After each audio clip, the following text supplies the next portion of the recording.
അധ്യായം 13.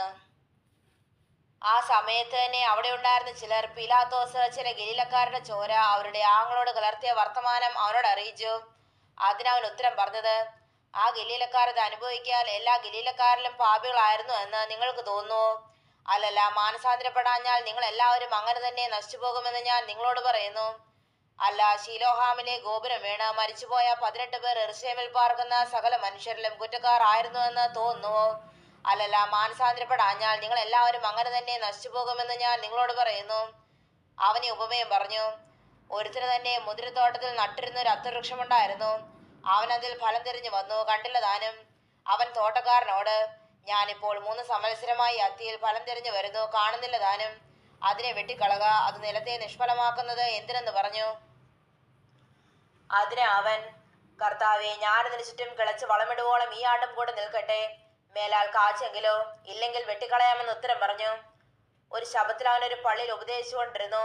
അവിടെ 18 സംവത്സരമായ ഒരു രോഗാത്മാവ് ബാധിച്ചിട്ട് ഒട്ടും നിവരുവാൻ കഴിയാതെ കൂനിയ ഒരു സ്ത്രീ ഉണ്ടായിരുന്നു. യേശു അവളെ കണ്ട് അടുക്കെ വിളിച്ച്, സ്ത്രീയെ, നിന്റെ രോഗബന്ധനം അഴിഞ്ഞിരിക്കുന്നു എന്ന് പറഞ്ഞ് അവളുടെ മേൽ കൈവച്ചു. അവൾ ക്ഷണത്തിൽ നിവർന്ന് ദൈവത്തെ മഹത്വപ്പെടുത്തി. യേശു ശബ്ബത്തിൽ സൗഖ്യമാക്കിയത് കൊണ്ട് പള്ളിപ്രമാണി നീരസപ്പെട്ട് പുരുഷാരത്തോട്, വേല ചെയ്യുവാൻ 6 ദിവസമുണ്ടല്ലോ, അതിനകം വന്ന് സൗഖ്യം വരുത്തിച്ചു കൊള്ളുവേൻ, ശബ്ബത്തിൽ അരുതെന്ന് പറഞ്ഞു.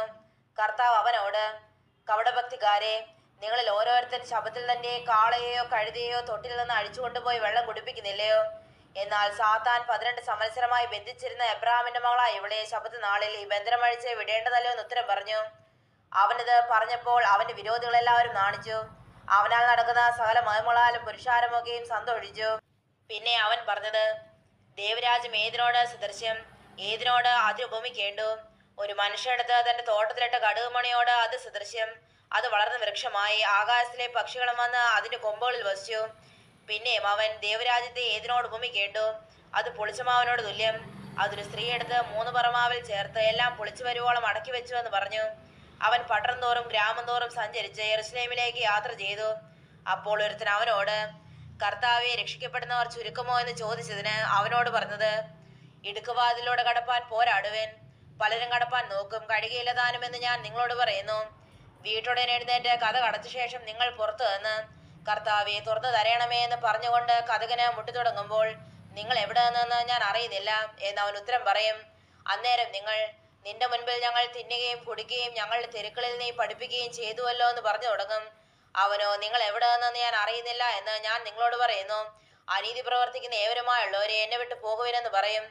അവിടെ അബ്രാഹാമും ഇസ്ഹാക്കും യാക്കോബും സകല പ്രവാചകന്മാരും ദൈവരാജ്യത്തിൽ ഇരിക്കുന്നതും നിങ്ങളെ പുറത്ത് തള്ളിക്കളഞ്ഞതും നിങ്ങൾ കാണുമ്പോൾ കരച്ചിലും പല്ലുകടിയും ഉണ്ടാകും. കിഴക്ക് നിന്നും പടിഞ്ഞാറ് നിന്നും തെക്ക് നിന്നും വടക്ക് നിന്നും അനേകർ വന്ന് ദൈവരാജ്യത്തിൽ പന്തിയിലിരിക്കും. മുൻപന്മാരായി തീരുന്ന പിൻപന്മാരുണ്ട്, പിൻപന്മാരായി തീരുന്ന മുൻപന്മാരുമുണ്ട്. ആ നാഴികയിൽ തന്നെ ചില പരീശന്മാർ അടുത്ത് വന്ന്, ഇവിടം വിട്ട് പോയി കൊള്ളുക, ഹെരോദാവ് നിന്നെ കൊല്ലുവാൻ ഇച്ഛിക്കുന്നു എന്ന് അവനോട് പറഞ്ഞു. അവൻ അവരോട് പറഞ്ഞത്, നിങ്ങൾ പോയ കുറുക്കനോട്, ഞാൻ ഇന്നും നാളെയും ഭൂതങ്ങളെ പുറത്താകുകയും രോഗശാന്തി വരുത്തുകയും 3-ാം നാളിൽ സമാപിക്കുകയും ചെയ്യും. എങ്കിലും ഇന്നും നാളെയും മറ്റന്നാളും ഞാൻ സഞ്ചരിക്കേണ്ടതാകുന്നു. യെരൂശലേമിന് പുറത്തു വെച്ചൊരു പ്രവാചകൻ നശിച്ചു പോകുന്നത് അസംഭവമല്ലോ എന്ന് പറവേൻ. യെരൂശലേമേ, യെരൂശലേമേ, പ്രവാചകന്മാരെ കൊല്ലുകയും നിന്റെ അടുക്കൽ അയച്ചിരിക്കുന്നവരെ കല്ലെറുകയും ചെയ്യുന്നവളെ, കോഴി തന്റെ കുഞ്ഞുങ്ങളെ ചെറിയൻ കീഴിൽ ചേർക്കും പോലെ നിന്റെ മക്കളെ എത്ര വട്ടം ചേർത്ത് കൊള്ളുവാൻ എനിക്ക് മനസ്സായിരുന്നു, നിങ്ങൾക്കോ മനസ്സായില്ല. നിങ്ങളുടെ ഭവനം ശൂന്യമായി തീരും. കർത്താവിന്റെ നാമത്തിൽ വരുന്നവൻ അനുഗ്രഹിക്കപ്പെട്ടവൻ എന്ന് നിങ്ങൾ പറയുവോളം നിങ്ങൾ എന്നെ കാണുകയില്ല എന്ന് ഞാൻ നിങ്ങളോട് പറയുന്നു.